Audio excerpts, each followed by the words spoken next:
போற்றி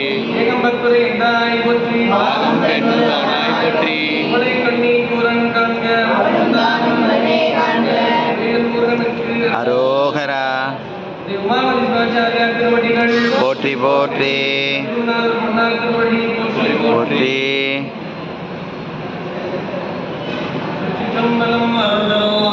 அமிர்தவல்லி அம்மையுடனாய போற்றி போற்றி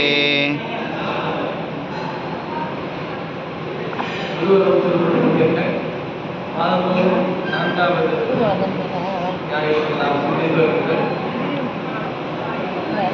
தேவி சித்தாந்த இலக்கிய மன்றம் இந்த வார அமைப்பின் மூலமாக கருப்புநாதர் ஐயா அவருடைய மேலான வழிகாட்டுதலில் தமிழ் முறை வழிபாடுகளாக தமிழ் போற்றி சொல்லி பெருமானை நாம் வழிபாடு செய்வதன் மூலமாக ஒவ்வொரு மாதமும் நம்ம இந்த நன்னெறியிலே அறிமுகப்படுத்தக்கூடிய கருப்புநாதர் ஐயாவுடைய பொன்னார் திருவடிகளை கூடியிருக்கின்ற அடியார் கூட்டமாவுடைய பொன்னார் திருவடிகளை சிறிய மனத்தின் மொழியால் வணங்கி வருகிறது.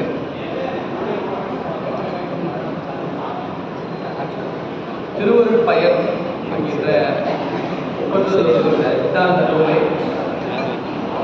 கிட்டத்தட்ட 2 வருடமாக 2003 ஜனவரி மாதம் தொடங்கி அடியனுக்கு இந்த வாய்ப்பை சொல்லியிருக்கிறார்கள். அவர் சொல்லியது போல 2022 நவம்பரா டிசம்பரா சரியாக நினைவில் ஐயாவுக்கு அடியை அழைத்து திருவூர் போய் பேசணும். ஏதாவது துப்பொழி எங்கேயாவது கூப்பிட்றாங்க, ஏதாவது சொல்கிறாங்க, துப்பொழி இருக்குன்றதுனால சொல்கிறாங்க. நீங்கள் அடுத்த மாதம் தானே ஐயா சரிங்க அப்பா தான் புரிஞ்சுது. இல்லை அடுத்த மாதம் இல்லைப்பா, அடுத்த மாதம் தான் எப்போவுமே அப்படின்னு ஒவ்வொரு மாதம் திருவூர் பையன் ஒவ்வொரு மாதமாக சொல்லணுமாங்க ஐயா. நான் அது கூட சொன்னதில்லை. திருவூர் பையன் அவர்களுக்கு இறை திருவருள் அவர் உணர்த்திய பேரில் கடை நாயினை இந்த பணிக்கு தகுதிப்படுத்தினார்கள் என்றுதான் சொல்றோம். தேர்ந்தெடுப்பதற்கு அங்கே தகுதியுடையவரான என்றால் அவர்கள் அதை தகுதிப்படுத்தினார்கள் என்றுதான் சொல்றோம். சித்தாந்தம் மட்டும்தான் சொல்லுது, இந்த பிறவியிலே மாணவர்களாக பிறந்த நம்மை இறைவன் எப்படி ஆட்கொள்ளுகிறான் என்றால் உருவடிவாக தோன்றி மட்டுமே ஆட்கொள்ளுகிறார். திருக்கோவில இப்போ வழிபாடு செய்யறது அதெல்லாம் காட்சிகளாக பெருமானுடைய காட்சிகளாக அமையும். நமக்கு உடனாக இருந்து நம்மை நன்னெறியிலே ஒவ்வொரு கடமும் செலுத்தி கொண்டிருப்பது யார் என்றால் குருநாதர் தான். குருநாதர் தான் குருநாதராக மட்டுமே இருக்கிறவங்களுக்கு எழுத்தவரை காட்சி தருவோம். பெருமான் இருந்து காட்சி தருவார். பெருமான் திருக்கோவில் இருந்து காட்சி தருவார். எழுத்தவரை நமக்கு நம்மை நெறிப்படுத்தி ஆட்சிப்படுத்தி காட்சி தருவது யாரு? குருநாதர் மட்டும். இது பலருக்கு தெரியவில்லை.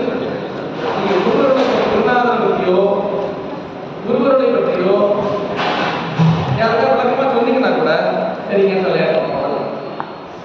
குருவே சிவம்.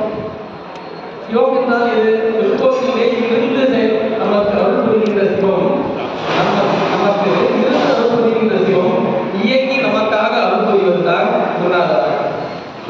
நமக்கு இயக்கமாக காட்சி பொருளாக வெளிப்பட்டு நமக்கு தோன்றி நம்மோடே உடனிருந்து நம்மை அருள் புரிவது இருக்கின்றார் குருநாதர். திருவருள் பயன் ரொம்ப விளக்கமாக பேசுகிறார். திருவருள் பயன் குருவே சிவம். குருவருக்கு நான் இப்போ கூட நம்ம ஒரு குடும்பத்தில் பார்த்தேன். குருநாதர் அவருடைய திருவுருவத்தை அந்த குடும்பத்தில் பதிஞ்சிருந்தாங்க. குருநாதர் திருவடியை போற்றி போடுவாங்க. குருநாதர் திருவடியை போட்டிருந்தாங்க. மாலட்சியம் இதெல்லாம் போடுவாங்க. இதெல்லாம் போட்டிருந்தாங்க. ஐயாவோட திருவருவத்தை போட்டு கதில் அதாவது எப்படி குருநாதரை எப்படி நாம் வணங்க வேண்டும், எப்படி நாம் அவரிடத்திலே இணங்கி இருக்க வேண்டும் என்று தெரிஞ்சிருக்கிறார். தன்னடைந்தாருக்கு இன்பங்கள் தருவானே அப்படின்னு சொல்றாங்க. ஐயா திருவருவத்தை போட்டு ரொம்ப அருமையாக இருந்தது பார்க்கணும். இப்படித்தான் குருவருளை நாம் கரையும். எப்படியெல்லாம் நாம் இறைவனை வழிபாடு செய்வதற்குரிய பாடல்களாக பதிவுகளாக நாம் திருமுறையை பார்க்கிறோம். அது வேற யார்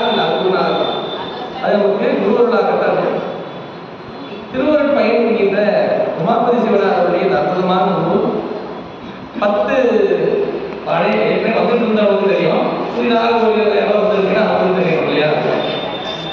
101 பாடல்களை குரல் பாக்களை கொண்டது திருவருட்பை. 101 குரல் பாக்கள். நமக்கான திருக்குறள் என்பது எத்தனை? 1330 மட்டுமல்ல, நமக்கான திருக்குறள் 1431. நம்ம ஞாபகம் வச்சுக்கணும். 1330 அறம்பொருள் இன்பம் என்கின்ற 3 வேதங்களை பேசுகின்றது. வீடு என்கின்ற 4வது வேதத்தை பற்றி பேசுவது திருவருட்பை. இது 101 பாடல். 1330 கூட்டல் 101 1431. நமக்கான வேதங்களாக சொல்லப்படுவது திருக்குறளும் திருவருட்பை. அறம்பொருள் இன்பம் வீடு தான் நமக்கான வேதம். நம்ம வேதம் சொல்றோம்ல, வேதம் நமக்கு அறம்பொருள். யாருக்கா இப்படிதான் இருக்கட்டும், நமக்கு இப்படி இருக்கும். ஏன்னா நாம யார் சொல்றது? திருமுறை நமக்கு எது வழிகாட்டுது? அதுதானே. ஆறு மதத்தின் கீழ் இருந்து பெருமாள் உரையினது என்ன? அறமுறை தான். அறமுறை தான். ஏதோ அறம் செய்ய விரும்பி தர்மத்தை சொன்னாங்க. இல்ல, அறம் முதல் 4 வேதங்களை உரைத்தான். அருந்தவரு கண்டு அறம் முதலா 4 சொல்றாங்கல்ல, ஆளின் கீழ் இருந்து பெருமாள் உரைத்தது என்ன? அறம் முதலா 4. அறம் முதலா 4 என்ன? அறம் தொடங்கி 4. அறம் தொடங்கி 4 என்ன? அறம் பொருள் இன்பம் வீடு. இதைத்தான் பெருமாள் உரைத்தார். ஆளின் கீழ் இருந்து. அதுதான் நமக்கான வேதம். அதில் வீடு என்று சொல்லப்படுகின்ற ஆன்மா உயரக்கூடிய நெறியை நமக்கு கற்றுத் தருவதுதான் திருவருட் பயன்.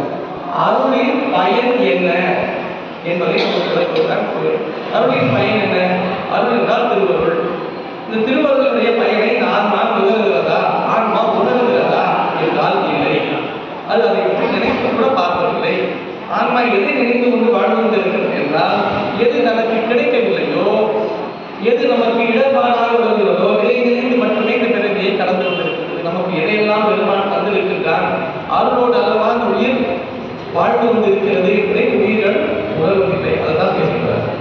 இப்போ நம்ம பார்க்கிற தலைப்பு வந்து அறியும் நெறி என்கிற தலைப்புல கடந்த 5 அதிகாரங்களை பார்க்கணும். 6வது அதிகாரமாக அறியும் நெறி என்று நாம் அறியும் நெறி எது என்பதை தெரிஞ்சுக்கணும். எல்லாரும் போகிற கோரிக்கை ஒண்ணு, நெறியோட போறது. நெறியோடு செல்லுதல், நெறித்தல் என்றால் ஒரு முகமாக செல்வதற்கு நெறி. அங்க போவோம், இங்கே போவோம், அப்படி போயிட்டு ஜனவரி மாதம் வரணும், பிப்ரவரி மாதம் வரணும், டிசம்பர் மாதம் வரணும், ஆடி மாதம் ஒரு இடம், ஒவ்வொரு மாதம் ஒரு இடமா போயிடலாம். ஒரே இடமா போகும். அதுக்கு பேர் என்ன? நெறி. ஓ நம்ம நின்றுட்டு ஒரு இடத்துல எல்லாரும் ஒருத்தர் எல்லாரும் ஏகப்பட்ட பேர் இருக்காங்க. எல்லாரும் ஒரே வழியில் போவோம். ஒரு இடத்துல போகணும்னா வழி அமைச்சிருப்பாங்க. அந்த வழி அமைப்பா அதுக்குள்ள ஒருத்தர் தான் போயிட்டே இருக்காரு. இன்னொருத்தர் அது பக்கத்தில் போக முடியாது. நம்ம சில இடத்துல திருமண தரிசிக்க போது சில இடங்கள் பார்த்தீங்கன்னா ஒருத்தர் மட்டும் தான் போகும். அது வரைக்கும் 4-5 பேர் ஒன்றா பேசிக்கிட்டே போகும். அந்த இடத்துல போகும்போது ஒவ்வொருத்தர் தான் ஒவ்வொருத்தர் போவார். அவருக்கு பின்னாடி தான் போய் ஆகும். இப்போ பின்னாடி ஒரு கொஞ்சம் எப்படியாவது அவரை தாண்டி போகலான்னு உள்ள பூந்து போகலான்னு வச்சுக்கோங்க. சைடா உள்ள பூந்து அப்போ என்ன ஆகும்? அவர் என்ன ஆவார்? நசுங்க அப்படி நசுங்க. இன்னொருத்தர் இன்னும் இப்படி போகலான்னு போகிறாச்சு. ஏங்க நெருக்கிறீங்க? ஏங்க நெருக்கிறீங்க? நெருக்கிறது என்னது? ஒருமுகப்படுத்துறது. ஒரே இடத்துல நிறுத்தி வச்சிருக்குது. அதுக்கு பேர் தான் நெறி. நம்மை நெறிப்படுத்துவதற்கு ஒருமுகமாக கொண்டு செல்வது. இங்கே இந்த உலக வழிபாடு பெருகிருச்சு, அதெல்லாம் பெருகிருச்சு, நிறைய வழிபாடு தெரியும். ஆனால் நெறியோடு விளங்குகிறதா என்றால் இல்லை. நெறியோடு இருக்கிறதா? எல்லாமே நன்மையா முடிஞ்சிருக்கு. சில வழிபாடுகள் மிகப்பெரிய பிரச்சனைகள் உண்டாகுது. சில வழிபாடுகளால் பெரிய இடர்பாடுகள்லாம் ஏற்படுது. அப்ப நெறி இல்லைன்னா நெறியோடு விளங்கும் பொழுது என்ன ஆகும்? நாம் செல்ல வேண்டிய இடத்தில் மிக எளிமையாக சென்று செய்வதற்கு எதுவும் நம்ம வழிவகுக்கும். நெறி தான் வழிவகுக்கும். அதுதான் அறியும் நெறி. முதல்ல சொல்ல நீடும் இருவினைகள் நேராக கூடும் இறை சக்தி கொழல் வினை நேராதல் என்பதை கடந்த வகுப்பு வினை நேராதல் அப்படியே பேலன்ஸாக நிற்கிறதுன்னு அர்த்தம் கிடையாது. வினை நேர இன்ப துன்பங்களை ஒரு சேர கருதுதல், அதான் வினை. அப்பொழுதுதான் நமக்கு திருவருள் காட்சி. அடுத்தது சொல்ற இந்த உலகத்தில் மொத்தம் எத்தனை பொருள் இருக்கு தெரியுமா? 6 பொருள் இருக்குங்க. ஏற்கனவே 3 பொருள் சொன்னாங்க. 6 பொருள் இருக்கிறது. 6 பொருள் இருக்கு, ஞாபகம் வச்சுக்கோங்க. புதுசா சொல்றாரு உமாவாசி வச்சா கொஞ்சம் எப்பவுமே கொஞ்சம் 14 சாஸ்திர நூல்களிலே 6 பேர் 7 பேர் அருள் செய்கின்றார்கள். நம்மளுடைய சாஸ்திர நூல்கள் இல்ல 6 பேர் 7 பேர் அருள் செய்யறது. நெய்யண்டார், அருள்மிகு சிவம், உமாபதி சிவம், கடவுர் உயர்ந்த தேவநாயகர், வியலூர் உயர்ந்த தேவநாயகர், மணவாசம் கடந்தார். 6 பேர் தான் 14 சாத்திரங்கள் செய்யறாங்க. 6 பேர்ல 8 நூலை செய்த பெருமைக்குரியவர் நம்முடைய உமாபதி. 14 சாத்திர நூல்கள்ல 6 பேர் செஞ்சிருக்காங்க. அதுல 8 நூலை செய்த பெருமைக்குரியவர் உமாபதி. அவர் ஒருத்தர் மட்டும் 8 நூல் செய்யறார். அத்துணை அரிய நூல்கள். அது முதல் நம்முடைய உமாபதி நூலை படிக்க தொடங்கணும்னா அது பேசி அட்டகம்னு இருக்கு. 8 நூல் சித்தாந்த அட்டகம். பொதுப்பா பேசும்போது சித்தாந்த அட்டகம் சொல்லுவாங்க. சித்தாந்த அட்டகத்துல முதல் நூலாக நாம் கற்க வேண்டியது எது என்றால் திருவருட்பயன். திருவருட்பயன் தான் முதல் தெரிஞ்சுக்கிட்டு திருவருட்பயன் பேசுகின்ற உமாபதி பல்வேறு புதிய செய்திகளை கொண்டு சேர்க்கிறார். நான் யோசிச்சு பார்க்கணும், அவர்தான் 14 சாத்திர நூல்களை அருள் செய்த 6 பேர்ல 6வது அவர் தான். 6ஆம் அவர் தான். ஏன்னா வியலூர் உயர்ந்த தேவநாயகர்களுக்கு அடுத்தபடியார் திரும்பிய முந்தியார் எழுதிய ஆசிரியர்கள் அவரை காலத்தால் முற்பட்டவர். மெய்கண்டாருக்கு முற்பட்டவர் அவர் 2 பேர். மெய்கண்டார் அப்புறம் 3வது, அருள்மிகு சிவாச்சாரியார் 4வது, மணவாசம் கடந்தார் மெய்கண்டாருடைய மாணவர் 5. அப்போ நீங்க பாருங்க 6 பேர்ல 6ஆம் அவராக இருப்பவர் தான் உமாபதி சிவாச்சாரி. அவர் லாஸ்ட் கடைசியா இருக்காரு. அப்போ அவர் செய்திகள் எப்படி இருக்கணும், அந்த ஏற்கனவே முன்னாடி அருள் செய்த 5 பேருடைய கருத்துக்கு ஒத்து போகணும். நீங்க மாற்றி சொன்னீங்கன்னா சமய கருத்துக்கு வேறுபட்டார் ஆயிடும். பதிவு செய்த செய்திகள்லாம் பார்த்தீங்கன்னா மிக புரட்சிகரமான செய்திகளாக இருக்கும். இதுக்கு முன்னாடி யாருக்கும் புதுசா சொல்றாரு. எதுக்காக புதுசா சொல்ல வராருன்னா விளக்கமா சொல்றதுக்காக. ஒரு செய்தியை விளக்க வேண்டும் என்றால் அதை புதிய முறையில் கோணத்தில் தான் சொல்லணும். புதிய கோணத்தில் சொன்னால்தான் செய்திகள் விளக்கும். இதுக்கு முன்னாடி சொன்னவங்க மறைபொருளாகவும் பல நூல்களை கற்று தெரிந்து கொள்ள வேண்டியதை ஒரு நூலின் மூலமாகவே அறிந்து கொள்வதற்காகவே செய்திகளை பிரித்து பேசுகிறது. 6 பொருள் இருக்குங்க. புதுசா இருக்கு. என்ன பொருள் தெரியுமா? ஏகன், அநேகன், இருள், கருமம், மாயை 2 ஆக இவை 6 ஆதியில். ஒரு 6 பொருள் இருக்குப்பா. அந்த 6 பொருளுக்கு ஆதியே இல்லை. இந்த 6 பொருளுக்கு ஆதி இல்லை, தோற்றம் இல்லை என்று பேசுறது. அதற்கு தொடக்கமே இல்லை அப்படின்னு சொல்றாரு. இதுல நமக்கு தெரிஞ்சது என்னன்னா பதி, பசு, பாசம் என்று சொல்லப்படுகின்ற இறை, உயிர், தலை இந்த பொருளுக்கு ஆதி இல்லை. நம்ம முதல்ல பார்த்தோம். பதிமுது நிலை, உயிரவை நிலை, இருள் மத நிலைன்னு 3 அதிகாரங்களை முதல்ல பேசும்போது அது 3மே அனாதி. அனாதி என்றால் ஆதி இல்லாதது, அதுதான் அனாதி. இங்க ஆதி இல்லைன்னு சொல்றாருல்ல, அது பேர் தான் அனாதி. அனாதி என்றால் அதற்கு ஆதி கிடையாது. இப்போ ஆதி இல்லைன்னு 3 சொன்னாரு. இப்போ அது இல்லாம வேற இன்னும் 3 சொல்றாரு. என்ன? ஏகன், அவன் ஏகன், அவன் ஒருவன் தான். அநேகன், அநேகன் என்றால் அவன் எல்லா உயிர்களிலும் உரைகின்றான். அதனால அநேகன். உயிர் என்பது தனியான ஒரு பொருள் அல்ல. உயிர் என்பது தனியான ஒரு பொருள் அல்ல. உயிர் என்பது அவன் உரைகின்ற பொருள். இப்ப நாம் அணிந்திருக்கின்ற சட்டை, நமக்கு சட்டைன்னு ஒண்ணு இருக்கு. உயிருக்கு உடம்புன்னு ஒண்ணு இருக்கு. உடம்பு மேல போற சட்டைன்னு ஒண்ணு இருக்கு இல்லையா? அது போல இந்த உயிருக்கு உயிராக விளங்குவோன் அவன். உடலுக்கு எப்படி உயிர் தேவையோ அப்படி உயிருக்கும் அவன் தேவை. அவன் இல்லை என்றால் உயிர் இயக்கம் பெறாது. இந்த உயிர் இயங்குவதற்கு அவன் தேவைப்படுகிறான். ஏனென்றால் அவன் ஒன்றாய் இருப்பதனால். அவன் இயங்குகின்றான். அதாவது எல்லா பொருளும் அசைகின்றன. அவன் அசைகின்றான், எல்லாம் அசைகிறது. நான் அசைகிறேன், என் உடம்பெல்லாம் அசையுது. நான் சொல்லியா கை தனியாக அசைக்குது, கால் தனியாக அசைக்குது, தனித்தனியாக அசைக்குது. நான் நினைக்கிறேன், நான் என்ன பண்ணணும், சங்கல்ப மாத்திரையிலே நான் செய்ய வேண்டிய எல்லாவற்றையும் என்னுடைய உறுப்புகள் செய்வது போல அவன் எல்லா உயிர்களிலும் உறைந்திருக்கின்றான். அவன் எப்படியெல்லாம் செய்வன்னு நினைக்கின்றான், உயிரெல்லாம் நினைக்கின்றான். அவன் வினைகளை ஊட்டுகின்ற நிலையிலே இந்த ஆன்மாக்கள் இயங்கிக் கொண்டிருக்கின்றன. அப்போ உயிர்களில் அவன் உரைகின்றான். மணிவாசகர் ஒரே வழியில் சொன்னார், ஏகன் அநேகன் இறைவன் அடி வாழ்க. ஏகன் என்றால் அவன் தான் ஒருவன். அவன் ஒருவன் தான். ஒருவன் என்னும் அவனே பதி. அவனுக்கு மேல் அங்க முதல்ல சொன்னாங்க இல்லையா? பதி என்பது ஒருவனாக மட்டுமே இருக்கு. தலைவன் என்பவன் ஒருவனாக மட்டும். 2 பேர் தலைவனாக இருந்தா எப்படியா இருக்கும்? சில பார்த்துருக்கு. தலைவன் 2ஆ இருந்ததுன்னா பிரச்சனை. 2 கிடையாது, ஒண்ணுதான் இருக்கும். தலை என்பது இறைவன் என்பது ஒன்றாக. ஒன்றென்று உயர் தெய்வம் ஒன்றென்று ஒன்றுதான். ஒன்று இருந்தால் தான் நம்ம ஒன்ற முடியும். நாம் ஒன்ற வேண்டும் என்பதற்காகவே அதை ஒன்றுன்னு சொன்னாங்க. நாம் ஒன்ற வேண்டும் என்பதற்கு 2 இருக்கு, நம்ம ஒன்ற முடியுமா? இப்போ கண்ணு 2 இருக்கு, கண்ணு ரெண்டு இருக்கு, காட்சி ஒண்ணுதானே. ரெண்டு கண்ணு கிட்ட பார்த்துட்டு இருக்கு, காட்சி ஒண்ணுதானே. பொருள் ஒன்றாக இருந்தால் தான் நம்முடைய காட்சியும் ஒன்றாக விளக்கும். பொருள் ரெண்டா இருந்து இதை பார்ப்பீங்க அதை பார்ப்பீங்களா, இதை பார்த்துட்டு இருக்கீங்க அதை பார்த்துட்டு இருக்கீங்க, ரெண்டு கிடையாது, அது ஒன்றுதான். நிறைய கிடையாது. கடவுள் என்பது பல கிடையாது, உயிர் தான் பல, இறை என்பது ஒன்றுதான். இப்ப அநேகமாக விளங்குவது அது உயிரிலே அவன் கலந்திருத்தலை காட்டுகிறது. இப்போ ஏன் அடியார்களை பார்த்தோம்னா வணங்குறோம், பார்த்தோம்னா வணங்குறோம். திருக்கோலத்தை கண்டவன் வணங்குறோம். திருக்கோலமா இல்லை என்றாலும் அவர் வணங்கிடுறாங்க. அவருக்கு ஏனென்றால் அந்த உயிருக்குள்ளும் இறைவன் உடைகின்றான். உயிருக்கு ஒவ்வொரு உயிருக்குள்ளும் இறைவன் உடைகின்றான் என்கின்ற உண்மையை நாம் உணர்ந்தோமே ஆனால் எல்லா உயிர்களை பார்க்கும்போது நமக்கு என்ன ஆகும்? எல்லா உயிர்களும் இன்புற்று இருப்பதே அல்லால் ஒன்று வரியே படாதவர்கள். எல்லா உயிர்களும் இன்புற்று, ஏன்னா எல்லா உயிர்களும் அவன் உடைகின்றான். அநேக. அடுத்தது இருள். மூன்றாவது இருள்னு சொல்றாரு. இருள் என்பது எதை குறிக்கிறது? இருள் என்பது ஆணவ மலத்தை குறிக்கிறது. ஏற்கனவே நம்ம பார்த்தோம் இருள், இருட்டை பற்றி எவ்வளவு இருள் மல நிலையில் என்னென்னலாம் சொல்லியிருக்கு. இருள் அதாவது ஒரு பொருளும் காட்டாது இருள். ஆனால் ஆணவம் என்பது அதையும் விட மோசமானது, அது தன்னையும் காட்டாது. இருள் பொருளை தான் காட்டாது, ஆனால் தன்னை காட்டி நிற்கும். இருள் பொருளை காட்டாது, ஆனா அங்க கேட்டா என்ன சொல்லுவோம்? அங்க இருட்டா இருக்கு. என்ன சொல்லுவோம்? இருட்டா இருக்கு. அப்ப இருள் தெரியுது. இருள் இருப்பதனால் பொருள் தெரிவதில்லை. ஆனால் ஆணவங்களும் அதை விடவும் மோசமானது. ஏனென்றால் அது பொருளையும் காட்டாது, தன்னையும் காட்டாது. யாருக்கே ஆணவமா இருக்கான்னு கேட்டு பாருங்க, அவள்தான் நல்லா பேசியிருப்பாங்க. உங்களுக்கு ஆணவமா இருக்கு நினைக்கிறேங்க சொல்லி பாருங்க. அது எவ்வளவு பேச மாட்டாரு, வரவே மாட்டார். நம்ம வேற பக்கம் போனா வேற பக்கம் போயிடுவாரு. அவர் ஏதாவது சுதாசம் பற்றி நம்ம எதுக்கு சார்? ஆணவம் எல்லா இடத்துலையும் எல்லா உயிரிலும் ஆணவம் கலந்தே இருக்கு.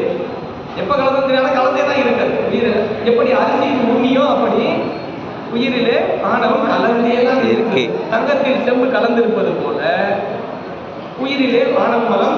ஆனா யாரும் ஒத்துக்க மாட்டோம்ல, ஏன்? அது இருக்கிறது ஒத்துக்காது. ஆணவம் தன்னை ஒத்துக்கொள்ளாது, அது தன்னையும் காட்டாது. அது இருப்பதனால் பொருளையும் காட்டாது, மற்ற பொருளையும் தெரியாது. யாராவது சொல்லி பாருங்க, அந்த ஆணவ மலத்தோட உச்சத்தில் யாருக்கு எது சொன்னாலும் காதில் விழ விடாது, அவன் கண்ணுக்கு எதுவும் தெரியாது. அவருக்கு என்ன சார் என்னமா ஆயிடுச்சு, கண்ணே தெரியுது இல்லை. கண்ணே தெரியுது இல்லைன்னா கண்ணு தெரியுது இல்லை, பார்க்க வேண்டியதை பார்க்கறது இல்லை, கண்ணு எதையோ பார்த்துட்டு இருப்பான். இப்பெல்லாம் இந்த கண்ணெல்லாம் திருப்பத்தில் இல்லை சார், வேற பக்கம் போயிடுச்சு அவருக்கு. அப்ப என்ன ஆயிடுச்சு? ஆணவம் பெருகிடுச்சு. அப்ப இருள் என்பதை நம்முடைய வள்ளுவ பெருமான் சொல்லுகின்ற இருள் என்பது எல்லா இடங்களிலுமே ஆணவம். இருள் இருவினையும் சேரா அப்படின்னார்ல. இருள் சேர்னா முதல்ல ஆணவம், அதனாலதான் கண்மம், அதனாலதான் மாறிடும் இல்லையா? அப்ப இருள் சேர்வதோட வினை சேர்ந்து இருள் சேர்ந்து இருப்பதனாலதான். இருள் என்பது நமக்கு எதை குறிக்கிறது? ஆணவ மலத்தை குறிக்கிறது. நம்ம ஒவ்வொரு நேரத்திலும் இவ்வளவு பார்க்கும்போது தெரிஞ்சுக்கிறோம் இருள் என்பது ஆணவம். அதனாலதான் நம்ம உறங்கும் போது கூட ஒரு லைட் கொடுத்துருவோம். லைட்டை பார்க்கும்போது இரவு உறங்குறோம் இல்லையா? உறங்கும் போது முழுக்க அப்படியே ஒன்றும் இருட்டலாம் தூங்கக்கூடாது. அப்படியே ஒண்ணுமே தெரியாது. எதிர்க்க யார் இருக்கா, பக்கத்துல யார் இருக்கா, எழுந்தா கீழே தான் விழுந்துருமா, எதுவுமே அப்படி ஒரு இருட்டை மறுக்கக்கூடாது. நாம் ஒரு சின்ன ஒரு ஒளி, ஒரு விளக்கு ஓரத்தில் எரியணும், ஒரு 0 வாட்ஸ் பல்போ ஏதோ ஒரு சின்ன ஒளி வருது. ஏன்னா இல்லைன்னா என்ன ஆகும்னா, ஏற்கனவே இங்க இருந்தோம் தெரியுமா, அந்த நினைப்பு நம்ம வந்துடும். ஏற்கனவே இருள் தானே இருந்தது. ஆணவ மலக்குடியிலே அறிவு, இச்சை, செயல் மூன்றும் செயல்படாது கேவலம் என்ற நிலையில் ஆன்மா எப்படி இருந்தது? அது எப்படி கேவல நிலையில் ஆன்மா இருந்திருக்கும்னா, மொத்த லைட்டை ஆஃப் பண்ணிட்டு ரூம் எல்லாத்தையும் லாக் பண்ணிட்டு படுத்து பாருங்க எப்படி இருக்கும். இங்க என்ன இருக்குன்னு நமக்கு தெரியாது, இங்க என்ன இருக்குன்னு நமக்கு தெரியாது இல்லையா? அப்படி ஒரு இருட்டுல தூங்க கூடாது. அந்த நினைவு திருப்பி வரும் நமக்கு அப்புறம். அதனால அந்த மாதிரி எப்பவுமே நமக்கு என்ன இருக்கணும்? ஒரு வெளிச்சம் இருக்கணும். நம்முடைய பார்வையிலேயோ நம்முடைய இதுல வெளிச்சம் கொஞ்சமா இருக்கணும். திறந்தவொடனே இருட்டா இருந்துச்சுங்க, மொழிப்பே வராது. அன்னையே திறந்துட்டோம், ஃபுல்லா இருட்டா இருந்துச்சுங்களேன், மொழி நம்ம எடுக்க முடியாது.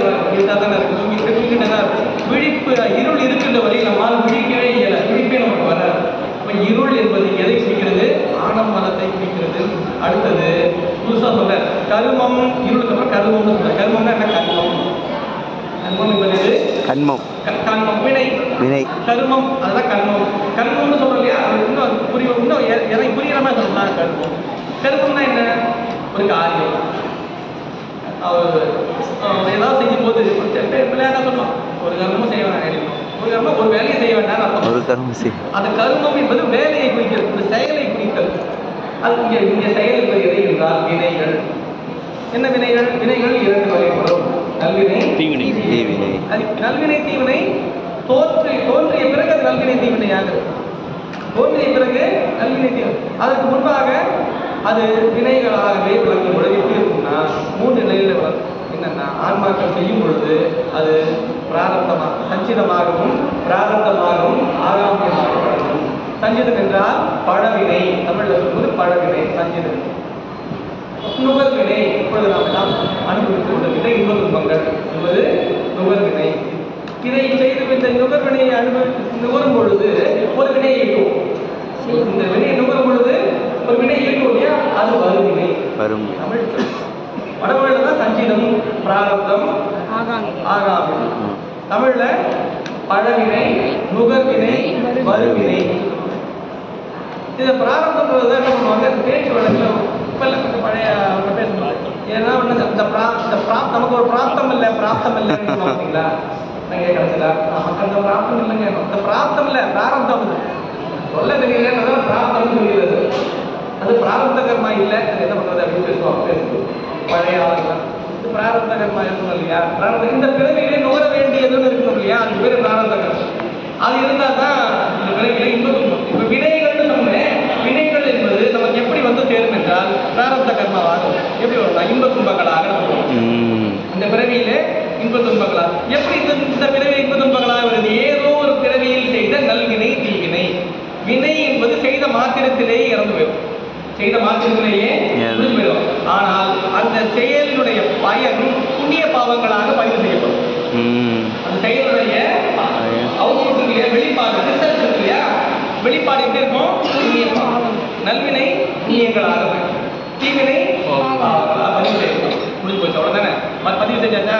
அதுக்கப்புறம் அது என்னவா வரும், எப்படி வரும்னா ஆகாம அந்த பிறவியில் பிராரப்தமா அனுபவிக்கும் பொழுது இன்ப துன்பங்களாக வரும். இன்ப துன்பங்களாக இந்த பிறவியில் வரும்.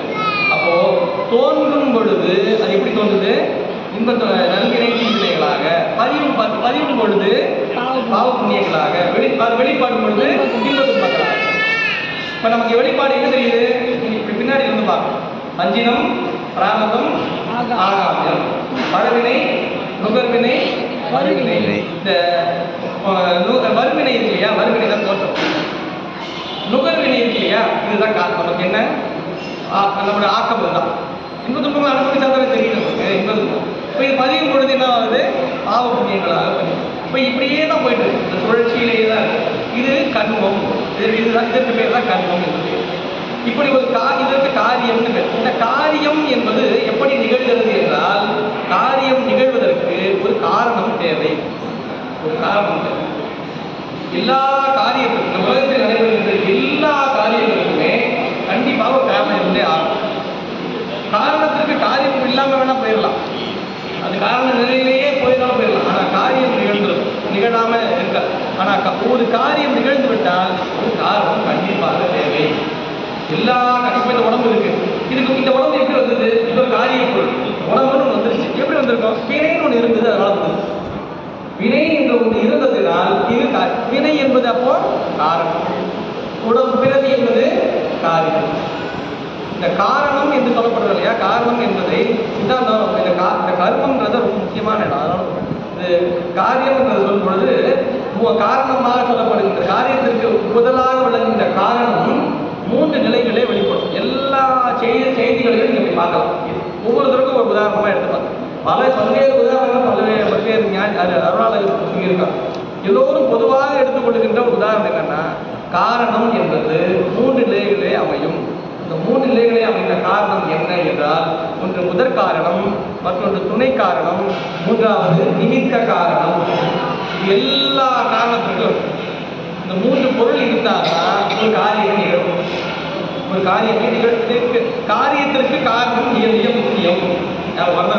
காரியத்திற்கு அந்த காரணம் என்பது 3 நிலையிலே அமைந்திருக்கும். கண்டிப்பாக அந்த 3 நிலையில் அமைந்த காரணத்தினால் மட்டும்தான் ஒரு காரியம் நிகழும். ஆச்சா, இது வந்து பார்க்கலாம் ஒரு தேற்றம். இதுக்கு ஒரு ப்ராக்டிக்கலான ஒரு இது பார்ப்போம். குடம் எல்லாரும் சொல்ற உதாரணம், குடம் இல்லையா, மண் குடம் பார்க்கலாம். மண் குடம் தெரியுது, கண்ணுக்கு முன்னாடி மண் குடம் தெரியுது. அது என்னது, காரியம் தெரியுது இல்லை, கண்ணுக்கு. அப்போ ஏதோ நடந்திருக்கு, யாரோ ஏதோ செஞ்சிருக்காங்க, அதான் ஒரு குடம் கண்ணுக்கு முன்னாடி. திடீர்னு குடம் வந்து செடியில பூத்து வந்துருச்சாங்க இல்லை, அது யாரோ செஞ்சிருக்காங்க இல்லையா. இந்த காரியத்திற்கு கண்டிப்பாக காரணம் வேண்டும். ஆச்சா, அந்த காரணம் 3 காரணங்கள் கண்டிப்பாக ஒவ்வொரு காரியத்திற்கும் 3 காரணங்கள். இந்த இந்த குடம் என்பதற்கு 3 காரணம் உண்டு. ஒரு முதற் காரணம் இருக்க வேண்டும், ஒரு துணை காரணம் இருக்க வேண்டும், ஒரு நிமித்த காரணம் கண்டிப்பாக. என்ன? முதல்ல குடம் பார்க்கணும். குடத்தை பார்க்கணும். குடத்திற்கு முதற் காரணம் எது என்றால் மண். மண் மண் மண் இருந்தால் தானே குடம் வரும். மண் மட்டும் இருந்தாலே குடம் வருமா? மண்ணு தான் சார் முதல். மண்ணுன்ற ஒரு முதல் இல்லை என்றால் கூட செய்ய முடியாது, பணம் செய்ய முடியாது. மண் மட்டுமே இருக்கு. மண் அங்கே இருக்கு, குடம் வந்துச்சா? இல்லை. இப்போ மண் என்ன பண்ணணும்? மண்ணை தண்ணி ஒரு சக்கரம் மேலே சக்கரம் ஒன்று இருக்கும். அந்த சக்கரத்தை சுத்தமும் சக்கரம் இருந்தால் மட்டும் பத்தாது. அந்த சக்கரத்தை ஒருத்தர் என்ன பண்ணணும்? கோம்பு வச்சு சுத்தணும். ஒரு கோம்பு சுத்தம். ஒரு கோம்பு வந்து சக்கரத்தை சுத்தம். ஒரு கோம்பு சக்கரத்தை சுத்துச்சுன்னா அந்த சக்கரம் சுத்திக்கிட்டே இருக்கும். சுத்திக்கிட்டே இருக்கும்போது அது மேலே அந்த களி மண்ணை தூக்கி வச்சு மண்ணை அப்படி பிடிச்சா பானம். சக்கரம் இருக்கு, சுத்தி விட்டாச்சு, மண் வச்சு பானம் வந்துருமா? இல்லையே. யார் தேவை? யாரோ ஒருத்தர் தேவை. யாரோ ஒரு ஆள் வேணும்ல. அவர் என்ன பண்ணணும்? அந்த சக்கரத்தை எடுத்து வைக்கணும், அந்த கொம்பை எடுத்து வைக்கணும், அந்த மண்ணை எடுத்து வைக்கணும், அப்படியே பானையா வடிக்கணும். அப்போ செய்யறது இருக்காருல்ல ஒருத்தர். இங்க 3 பொருள் இதுதான். முதற் காரணம் மண். தண்ட சக்கரமும் கொம்பு இருக்கு இல்லையா, அதுதான் துணை காரணம். புயவன் இருக்கா இல்லையா, அவன் தான் நிமித்த காரணம். புயவன் தான் நிமித்த காரணம். இப்ப பானை எனக்கு தெரியுது. நமக்கு இந்த பானையை பார்த்தோம்னா 3 பேர் நமக்கு தெரியுதா? தெரியாது. தெரியாது. கடவுள் எங்க சார் இருக்காரு? கடவுள் உலகம் தான் சார் இருக்கு. கடவுள் எங்க இருக்காரு? கடவுள் எங்க இருக்கு? பானை செஞ்சு பானை பக்கத்துல நிற்பானா? ஒவ்வொரு பானை செஞ்சு ஒவ்வொரு பானை பக்கத்துல இருப்பானா? உலகத்தை படைச்சவன் அங்கேயே இருக்கணும்னு அவசியம் கிடையாது சார். அவன் செஞ்சுக்கிட்டே இருக்க வேண்டிய, இயக்கிக்கிட்டே இருக்க வேண்டிய வேலை. அவன் இயக்கிக்கிட்டே இருக்கான். அவன் பக்கத்துல இருக்க வேலை கிடையாது. நிமித்த காரணம் காரியத்திற்கு பக்கத்திலே இருக்கணும்னு அவசியம் கிடையாது இல்லையா? அதனாலதான் இப்போ உலகத்தை பார்ப்போம். இது வந்து ஒரு உதாரணமாக சொல்றேன். பல சித்தாந்த படிக்கிறவங்க எல்லாருமே சொல்ற உதாரணம் ஐயா, பல பேருக்கு தெரிஞ்சிருக்கும். இந்த உலகம் இருக்கு, நமக்கு எல்லாருக்கும் இந்த உலகம் இருக்கு. அதை யாரும் இல்லை சொல்ல முடியாது. கடவுள் இல்லைன்னு சொல்லிடலாம் இல்லையா? கடவுள் தான் இல்லை என்று ஏன் விடுறதுலாம். அவனா இப்போ உலகம் இல்லைன்னு சொல்ல முடியாது. எல்லாமே எங்க இருக்கு? நீ இருக்கேன், ஆனால் உலகம் கிடையாது தான் சொல்லுவேன். அவன் முட்டாள தான் அறிவிலினா அப்படி சொல்லுவான். உலகம் இருக்கு, உலகம் இருக்கு. கண்ணுக்கு ஒரு உலகம் தெரியுதுல்ல, அது இருக்குன்னா அதை யாராவது செஞ்சிருக்காங்க. அவருக்கு ஏதாவது ஒரு பொருள் தேவைப்பட்டிருக்கும்ல. ஏதாவது ஒரு இந்த உலகம் என்கின்ற காரிய பொருளுக்கு 3 காரணம் இருக்குமா இல்லையா? இருக்கும். நம்ம தான் எல்லா காரியத்துக்கும் 3 காரணம் இருக்குன்னு சொல்லுவோம்ல. நீங்க எல்லாத்துலேயும் யோசிச்சு பார்க்கணும். ஒவ்வொரு காரியத்தை பார்க்கும் பொழுதும் அதுக்கு முதல் காரணம் என்னவா இருக்கும், ஒரு துணை காரணம் என்னவா இருக்கும், ஒரு நிமித்த காரணம் என்னவா இருக்கும் யோசிச்சு பார்க்கணும். இதெல்லாம் நம்மளே ஒரு அசைன்மெண்ட்டாக எடுத்துக்கலாம். இந்த உலகத்தை பார்க்கணும், கண்ணுக்கு முன்னாடி தெரியுது. இந்த உலகம் இருக்குன்னா என்ன இருக்கும்? தானா உலகம் வந்துருச்சா? தானா வந்துருச்சு. தானா எப்படி வரும்? நான் மட்டும்தான் தானா வரும். நான் தோல்வி சொல்லிட்டேன். அவன் மட்டுமே தானாக தோன்றுவான். மற்ற எல்லாவற்றையும் அவன் தான் தோற்றுவான் இல்லையா? இப்ப பெருமான் நினைத்த மாற்றத்திலே உலகத்தை தோற்றிருக்கல. அவனுக்கு ஒரு முதற் காரணம் தேவை. நிமித்த காரணம் பானையை அப்படியே கொண்டு வரல. அவனுக்கு மண் தேவைப்படுது. ஒரு குறைவனுக்கு மண் தேவைப்படுகிறது, நல்ல சக்கரம் தேவைப்படுகிறது. அப்போதான் பானை வருது. அப்படி இறைவனுக்கும் இந்த உலகம் என்கிற காரிய பொருளை தோற்றுவிப்பதற்கு அவனுக்கு ஒரு பொருள் தேவை, முதற் காரணம் தேவை. உலகத்தினுடைய தோற்றத்திற்கு நிமித்த காரணம் தான் இறைவன். நிமித்த காரணம் தான் இறைவன்.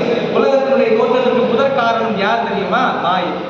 மாயை கொண்டுதான் தோற்றுவிக்கிறார். மாயை கொண்டு மட்டுமே தோற்றிக்க முடியுமா? மாயை ஜடம். மாயை கொண்டு எப்படி தோற்றிக்க முடியும்? அப்போ மாயை இயக்குவதற்கு ஒரு சக்தி தேவை, அதுதான் சிற்சக்தி. சிற்சக்தி தான் இங்கு துணை காரணம். சிற்சக்தியை கொண்டு மாயை மூலமாக இந்த உலகை படைக்கின்றான் இறைவன். சரிதா? முதற் காரணம், துணை காரணம். எதுக்கு? உலகத்துக்கு. உலகம் இந்த இன்ப துன்பங்கள், இன்ப துன்பங்கள் ஒன்று பார்க்கலாம். இன்ப துன்பங்களுக்கு எது முதற் காரணம்? இன்ப துன்பம் தெரியுது இல்லை சார்? ரொம்ப இன்பமா இருக்கா சார்? தெரியுது. சரி, பார்த்தாலே தெரியுது. ரொம்ப இன்பமா தான் இருக்கு. ரொம்ப கஷ்டம் சார். தெரியுது சார், பார்த்தாலே. அப்ப காரிய பொருள். இன்ப துன்பம் என்பது நமக்கு கண்ணுக்கு தெரிஞ்ச ஒரு பொருள்.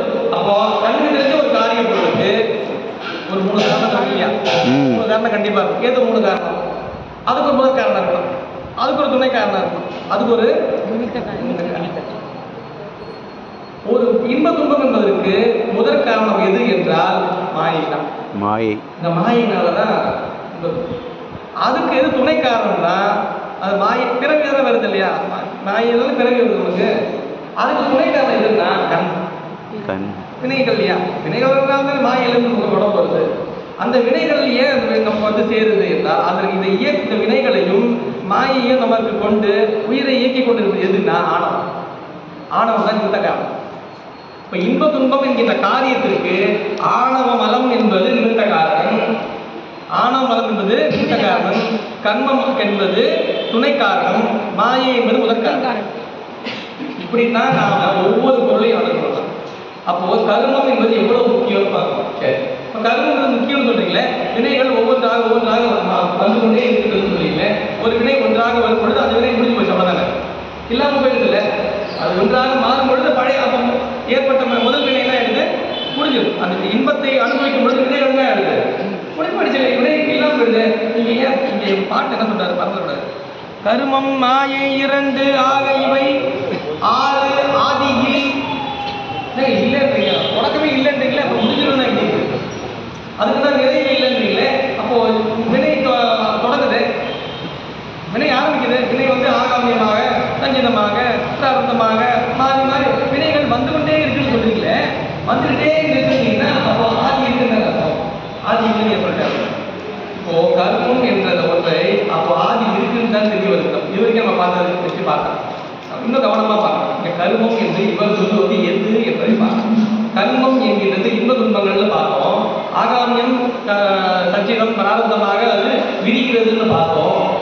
உண்மையிலேயே மிக தொடக்க காலத்தில் இந்த கர்மம் என்பது எப்படி இருந்திருக்கும் அப்படின்னா, கர்மம் என்பது முதல்ல சில சித்தாந்திகளுக்குள்ளே முரண் இருக்கும். மூல கர்மம் என்று ஒன்று, நீங்க அதுதான் சொல்றாரு. மூல கர்மம்னா உயிர்கள் முதலில் தன்னுடைய செயலை தொடங்க ஆரம்பிக்கிறது, அறிவிக்கை செயல் மூலமாக முதல்ல செய்ய, அது பேர் மூல கர்மம் பேரு. அதுக்கு எந்த உருவமும் கிடையாது, அதனால எந்த ஒரு மாறுபாடு வினைகள் ஈற்ற இடமே அந்த இடத்துல முதல்ல தான் மூல கர்மம். அதுல இருந்து மற்ற வினைகள் ஆரம்பிக்கும்.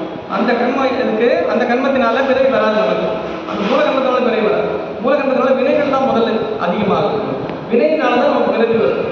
மூல கர்மம் அடுத்த கர்மமாக மாறுகிறது இல்லையா, அதை அவர் சொல்லலை, அவர் மூல கர்மத்தை பற்றி பேசுறாரு. அந்த கர்மத்திற்கு ஆதி கிடையாது, அது இருக்கு. ஏன்னா பெருமானே அது உயிர்களுக்கு தருகின்றான். அப்போ அதுதான் அந்த கர்மம், அந்த மூல கர்மத்தை பற்றி தான் நீங்க கர்மம் என்று பேசுகின்றார் சொல்லி, அடுத்தது மாயை இரண்டுன்னு சொல்றாரு. அடுத்தது பாடல் பார்த்துட்டே வரும். ஏகன் அநேகன் இருள் கர்மம் மாயை இரண்டு. மாயை ஒன்று தானே பார்த்துக்கிறீங்க, மாயை சொல்லிட்டு வரைக்கும் மாயை மாயை ஆணவ கர்மம் மாயை மாயை மாயை ரெண்டுன்னு சொல்றாரு. மாயை என்பதை நாம் புரிஞ்சுக்கணும் அப்படின்னு சொல்லுவார். எப்படின்னா கர்மன்றது தெரியுது, இயல்பாக நமக்கு தெரியுது, வினைகள் தான் நமக்கு வருகிறது தெரியுது. மாயைனா என்னது, மாயை ஏன் கொண்டு வர போறீங்க நமக்கு சாமி அப்படின்னா, மாயை என்பது இரண்டாக நமக்கு காட்டப்படுகிறது. பொதுவாக மாயை அப்படின்னா அது இல்லாமல் போவதனால அது மாயை இருக்கும், ஆனால் நிலையா இருக்காது. அதுக்கு பேரு மாயை என்பது வடச்சொல்லாக முதல்ல சொல்லு, மாயான்னு சொல்றாங்களே அது வேற, இங்க அது சொல்லல. சித்தாந்திகள் பேசுகின்ற மாயை வேறு, வேதாந்திகள் குறிப்பிடுகின்ற மாயா வேறு. அவங்க மாயான்றது இல்லாததுன்னு சொல்றாங்க, அதெல்லாம் மாயமா போச்சு அப்படின்னா என்ன அர்த்தம், இல்லாம போச்சுங்கிறது மாயா. அந்த மாயை வேற, அவங்க பேசுறது மாயா, அது மாயாவாதம். அது இவங்க மாயைன்னு சொல்றது தூய தமிழ் சொல். மாயை எப்படி சொல்றது தெரியுமா, நம்ம மாய் பிளஸ் ஐன்னு வச்சுக்கணும். அது மாய் பிளஸ் ஐ, மாய்னா மாய்தல். மாய்தல்ல இந்த பொருள் எப்பொழுதுமே மாண்டுதான் போகும். அப்ப மாயையிலிருந்து தோற்றுவிக்கின்ற எல்லா பொருள்களும் என்ன ஆகும், நிலை இல்லாத பொருள்கள் என்பதுதான் மாயை என்று சித்தாந்திகள் குறிப்பிடுகின்ற சொல். இல்லாததுன்னு கிடையாது, வேதாந்திகள் இது இல்லாததுன்னு சொல்றாங்க. ஆனா சைவம் என்ன சொல்றது, சித்தாந்தம் என்ன சொல்றது, மாயை என்பது அது உள் பொருள், அது ஒரு இருக்கின்ற பொருள், ஆனால் நிலை இல்லாத பொருள்.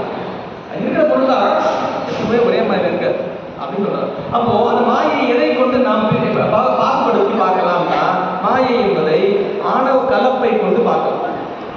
மாயையை கொண்டு பெருமான் இந்த உயிர்களுக்கு தனுக்கரண போன போகங்களை படைக்கின்றான். மாயை கொண்டுதான் படைக்க எல்லாத்தையும் செய்யறான். தனுக்கரண போன போகங்களை உயிர்களுக்காக இறைவன் படைக்கின்றான். எல்லா உயிர்களுக்கும் ஒரு சேர படைக்கின்றான் அப்படி கிடையாது. உயிர்கள்ல ஒவ்வொரு வினையின் பாடுபட்ட உயிர்களுக்கு வேறு மாதிரி அமையும். அப்போ ஆணவம் கலப்பு இல்லாத மாயை ஒண்ணு, ஆணவம் கலந்த மாயை ஒண்ணு, அதான் மாயை ரெண்டு. ஆணவ கலப்பு இல்லாத மாயைக்கு ஒரு பேர் என்ன தெரியுமா, சுத்த மாயைன்னு பேர். ஆணவ கலப்போடு விளங்குகின்ற மாயைக்கு அசுத்த மாயைன்னு பேர். இப்போ இந்த அதுதான் மாயை இருந்துன்னு சொல்றாரு. ஆணவ கலப்பே இல்லாத விளங்குகின்ற அந்த மாயையை இயக்குகின்றவன் தான் பெருமான். சுத்த மாயை தான் பெருமான் நேரடியாக இயக்குகின்றார். ஏகமல ஆன்மாக்கள்னு சொல்றோம் இல்லையா, ஒரு விஞ்ஞான கலர் உபதேசம் பாருங்க.